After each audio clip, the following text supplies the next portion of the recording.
I've finally done it. Since I've owned the Nintendo Switch, I've always wanted to test these two controllers and see which one was better and if the PowerA controller stacked up to the Nintendo Switch Pro controller. I now have the concrete answer.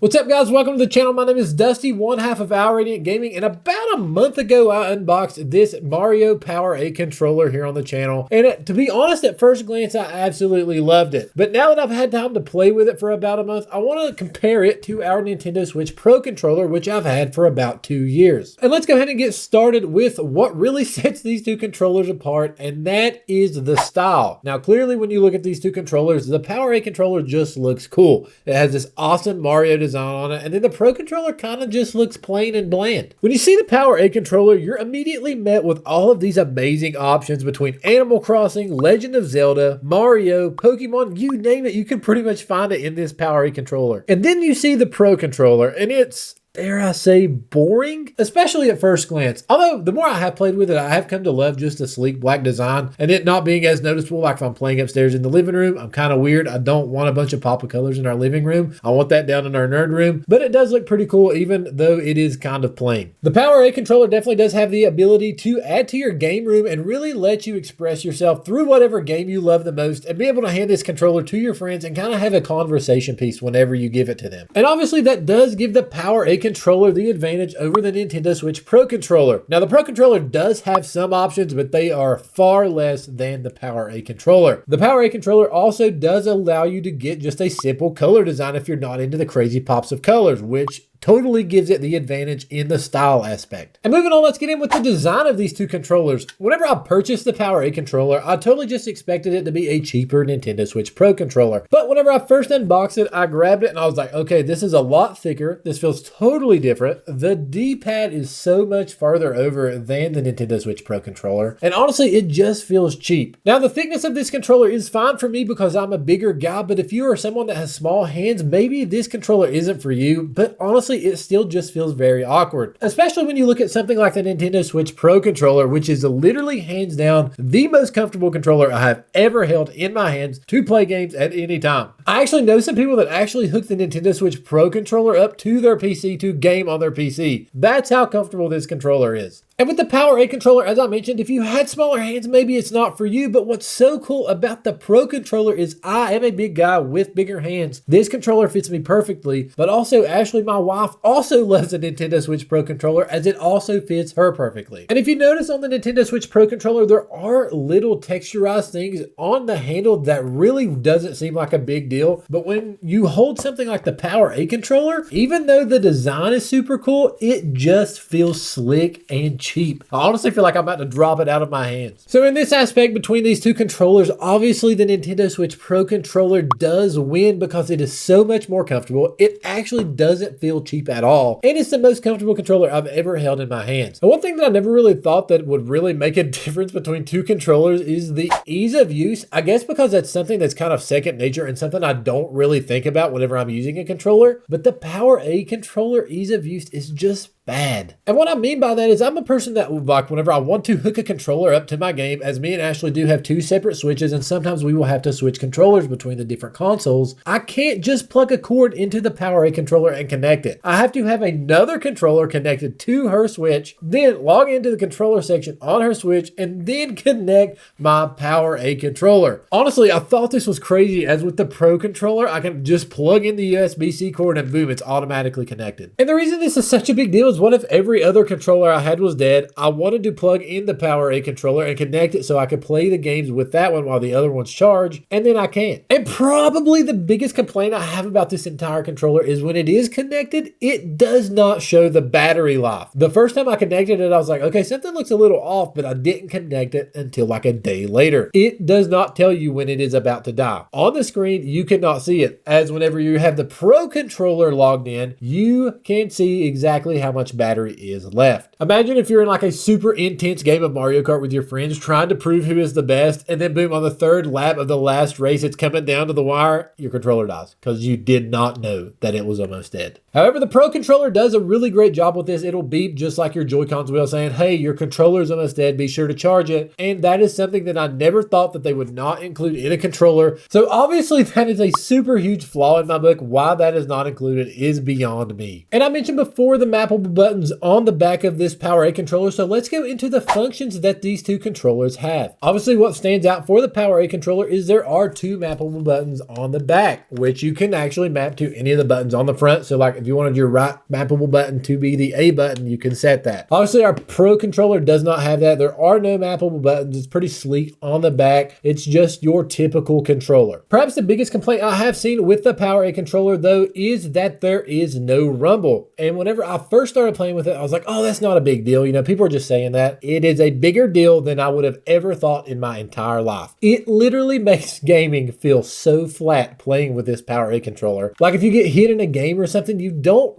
realize how much you appreciate your controller vibrating and letting you know, hey, I'm playing a video game. But when you play with this one, it really stands out. And you're like, okay, I really wanted that rumble and I don't have it. Also, another big flaw for the PowerA controller is there is no amiibo compatibility. This is something that the Nintendo Switch Pro controller does in fact feature. So in this category, obviously, even though the Nintendo Switch Pro controller doesn't have those mappable buttons, it still wins in the functions. And perhaps the number one thing that you guys are wondering, what is the price difference of these two controllers? And what might shock you is all of the stuff that the PowerA controller is lacking does not really show in the price, because this controller was $55. This controller, which had pretty much everything that you could think of, was $70. A $15 difference. And I think that you guys know after watching this video that the Nintendo Switch Pro controller had way more features, way more comfortability, just all around better, more comfortable, more durable for the amount of money that you paid. And I kind of hate that this comparison was so one-sided, but when I bought this, I guess I just had expectations of, okay, this is a Pro controller, but just a little less. What I have found out was this is a controller that I actually dislike, and I did not expect that at all. At $55 compared to this cat controller I mentioned earlier that my wife bought, even though it is super small and I couldn't use it because it's so small, this controller was $30 and it has rumble. So with the prices really not being that different, if I was to choose a controller again, would I buy a PowerA controller just to have as a second controller? Would I buy a Nintendo Switch Pro controller? I would save up the extra $15 if it's in your budget to buy the Nintendo Switch Pro controller. And I know some Nintendo Switch PowerA controllers are a little cheaper, and if they are a little cheaper, maybe go this way if it's not in your budget to get the $70 Nintendo Switch Pro controller. But if you find one of these that are $55, save up the extra $15 and get the Pro controller. If you guys are interested in purchasing either one of these controllers, definitely check out the link in the description below and you can find one there. Thank you guys so much for watching this video. If you liked it, be sure to hit the like button. Also subscribe and turn on the bell so you don't miss a video. This is one half of PowerA Gaming signing off. Everyone have an amazing day and God bless.